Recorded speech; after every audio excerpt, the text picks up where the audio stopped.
Welcome to episode 6 of Syntalks. Our topic today, policy. I'm your host, Demi. I'm a fourth-year bioethics and physiology student at the University of Toronto. I'm a policy and practices lead on the iGEM Toronto team, a synthetic biology group. iGEM, or International Genetically Engineered Machine, is an annual competition between teams from around the world that focus on using synthetic biology to tackle various issues, including environmental problems. Thank you for joining in. Our goal is to engage the minds of the public on the topic of synthetic biology and its environmental, legal, social, and ethical implications. We also hope to debunk myths surrounding genetically modified organisms. So you may be asking, why is policy and ethics important for science and the production of GMOs? Ethics and public policy have a significant influence on the very character of scientific enterprise. Scientific research contributes largely to challenges such as climate change, energy needs, and water quality, and a vast number of other issues. Scientists have a responsibility to make sure their research is ethical and beneficial, and policy decisions that are molded by scientific endeavors are very important in establishing a sustainable future. For this episode, we interviewed two experts at the Department of Environment and Climate Change Canada and Health Canada, Jim Louter and Dr. Valar Anoop. Yeah, thanks, Demi. My name is Jim Louter. I'm with Environment and Climate Change Canada in Ottawa, where I am the manager of a unit that does biotechnology risk assessments under our Canadian law. Hi, this is Valar Anoop, acting section head for the biotechnology section of the New Substances Assessment and Control Bureau of Health Canada. A little bit about the Environment and Climate Change Canada. They aim to be proactive and preventative in their work. So, how would you guys describe synthetic biology? Well, Demi, I'd like to start by saying that that's a very good question. For myself, I prefer a simpler terminology. And I think of it as a further evolution of biotechnology, or I sometimes say biotechnology 2.0. But I have also been involved in an international meeting under the Convention on Biological Diversity, where they have a synthetic biology expert group. And that expert group defines synthetic biology a little with more words than I've just used, as synthetic biology is a further development and a new dimension of modern biotechnology that combines science, technology, and engineering to facilitate and accelerate the understanding, design, redesign, manufacture, and/or modification of genetic materials, living organisms, and biological systems.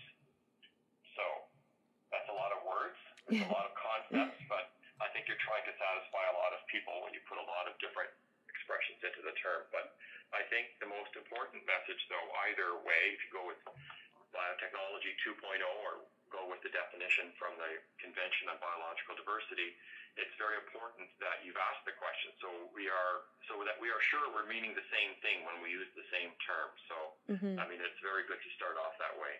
I like that definition.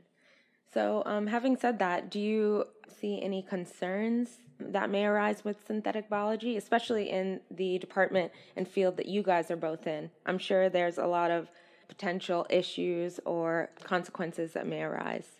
Sure. So, before we talk about concerns of biotechnology, I would like to describe to you something about how we play a role in synthetic biology and genetically modified organisms before being released into the environment. So, Environment and Climate Change Canada, along with Health Canada, we are the regulators, and we play a critical role in conducting environmental and human health assessment of products of biotechnology, including synthetic biology, under the Canadian Environmental Protection Act and our regulations with the New Substances Notification Regulation. Essentially, the government does a risk assessment before an organism can be released to make sure they are safe for the environment and to anybody who might encounter it in the environment. So if there are any concerns that arise through the risk assessment process, then the government can impose some risk management measures to deal with those concerns. It's great that you guys provide that role. to ensure that the environment and society are taken care of and, I guess, prevented from any risk. So if you would, maybe you could clarify a little more into exactly how you prevent or hinder the risks or consequences that may arise through your organization. I know you touched on it a little bit, but perhaps a little bit more clarity. Just as Valar was giving that answer, I think it's also important to say that while Valar and I work for Health Canada and Environment Canada, respectively, there are other regulators within the Government of Canada as well. So the Canadian Food Inspection Agency, for example, is also a regulator. So products of synthetic biology that are crop plants or that might be microorganisms used in feeds and fertilizers would be regulated by them. So regarding your question on hindrances or concerns, I mean, that's sort of part of our job is dealing with concerns, whether that's to the environment or to people by way of the environment. We want to make sure that such organisms have been assessed, and if through that assessment concerns are identified, then we have to manage those concerns. So every case is unique. I mean, by every different type of synthetic biology organism, let's say, every case is unique, and each case is handled taking into account those unique factors. So what is the assessment process, if you don't mind going into detail? Sure. So first of all, we need a good identification of the microorganism or whatever it is. Let's say it's a microorganism. In many cases, I think in your examples, you're mostly working with microorganisms. Is that correct? That's correct. Yeah. E. coli. Let's say the beginning point would be a very good, solid taxonomic identification and a characterization of that particular strain of a microorganism. So what characteristics does it have and what has been changed in it? And then we would want to know a series of questions about how it is going to be used in the environment. Is it going to be used in a contained system? Is it going to be used in a way such that it could be released into the broader environment? We want to know about the different characteristics. We want to know about the different hazards that microorganism could have in it, or that could be associated with the modification. And we want to know about how it's going to be used. We call that the exposure side of the equation. So we combine those two factors, the different hazards that it may have and the different exposures that are going to arise from the way it's going to be used. And we look at those two factors and we combine them to come up with an assessment of the risk of that organism. And we look at the risks both from an environmental and human health perspective. So in the beginning of the podcast, Valar had mentioned the new substances notification regulation. Can you go into detail a little bit about that policy and explain the methods used by the government to be preventative and proactive against GMOs? It has part of the regulation just concerns new chemicals, and the other part of the regulation talks about new organisms. And so that is the name of the regulation, and the way that it works is similar to the way that the regulations work under the other programs within the government. I mentioned earlier the Canadian Food Inspection Agency has a series of regulations as well.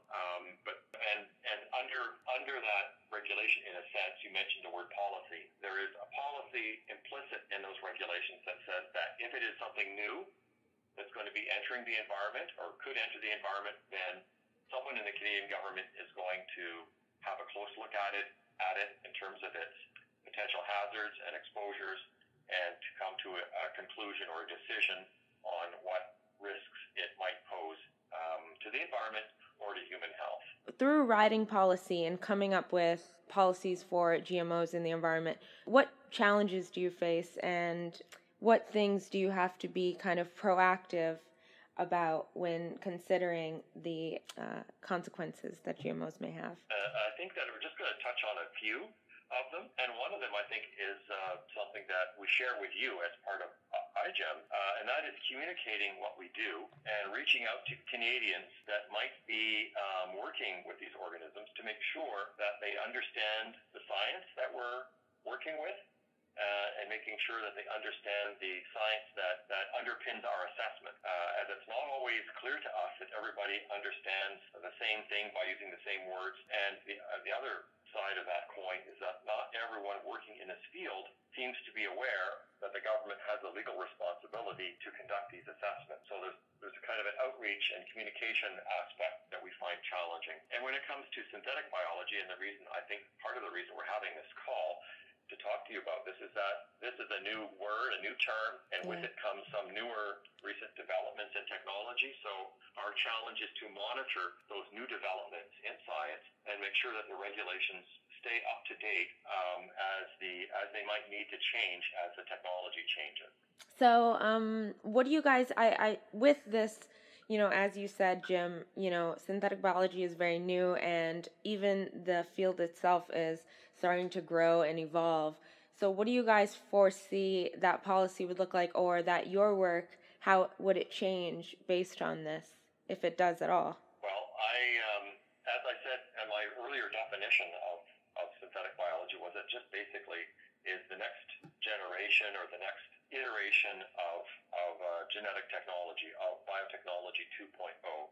So we already have a pretty good context and a good history of working with biotechnology. We have a pretty good regulatory system. So there's nothing that's specific that's coming out of the use of synthetic biology that we haven't already considered in our regulatory system, albeit that it needs to stay up to date with the information requirements. So that's sort of the context within which we're working. We have a lot of experience conducting risk assessments. We have a good track record of doing them in Canada. The other thing that bears underlining is that our approach in Canada is different a little bit from that used in many other parts of the world. Our approach is to look at the organism, which we call the product that results from the technology. So we don't we're not a regulator of synthetic biology, we're a regulator of the organisms that result from the tools that we're calling synthetic biology. So that's an important principle that guides our work.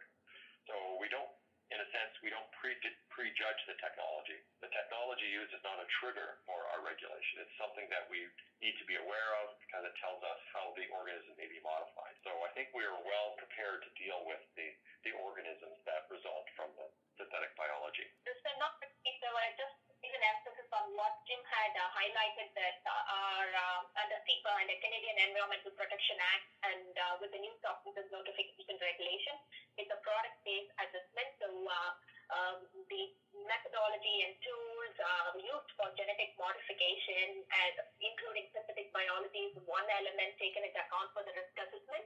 And then we do take into account the hazard profile and the exposure scenarios for the product that's the final product. I'm under the personal belief that policy is a little bit underrated, especially the work that you guys do with relation to GMOs and the environment, climate change, etc. And it is very important when considering the progression of scientific enterprises. Do you guys have this feeling as well? Do you think that there should be more publicity involved around your work? Well, this goes to what I said earlier about one of the challenges that we face, and that is communicating what we do. You would face that probably also in reaching out to Canadians about what iGEM is and what it does. So we have the similar issue in the sense that, we have the law on our side, we have our website on our side. We do try to reach out to our stakeholders and industry stakeholders, academics, universities, with different kinds of products, information sheets, and so on. But it's always a challenge, and it's always to get our facts out there, or to get the fact that there is a law there on the books. It is a challenge to make people aware of it. That's at the basis of your question when you said that policy is underrated? Yeah, that's right. Yeah, it's getting people aware of it. That is a continuous issue that we have to deal with, absolutely.